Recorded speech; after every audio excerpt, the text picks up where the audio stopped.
Nottingham Forest have absolutely fumbled the bag and ruined their season. That is what many people are saying following yet more drop points to Leicester at home yesterday.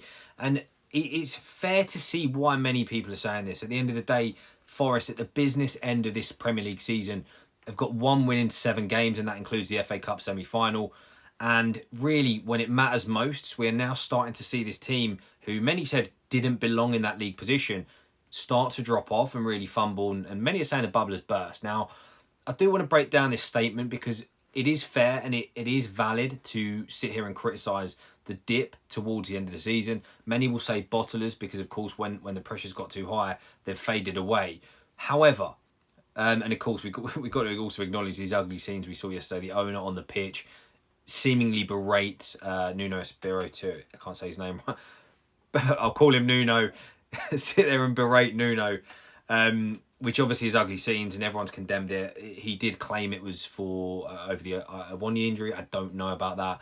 But the bottom line is here, you've got to look at the bigger picture and you've got to look at context. At the start of the season, would Forest have taken the position they're currently in, guaranteed now European football? I think, yes, they would have.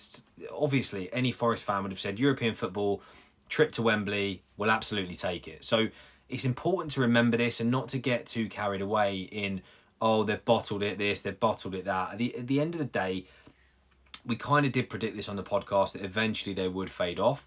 But we can't just completely ignore the achievement they've made by getting into Europe. It is still a step forward, even if it ends up being the Conference League, for this club when they were in arguably relegation slots just a few seasons ago, to having to sign an entire team of players.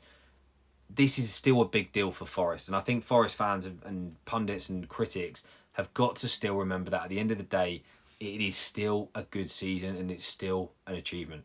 What do you guys think? Make sure you're following. Hit us up in the comments. You know the drill.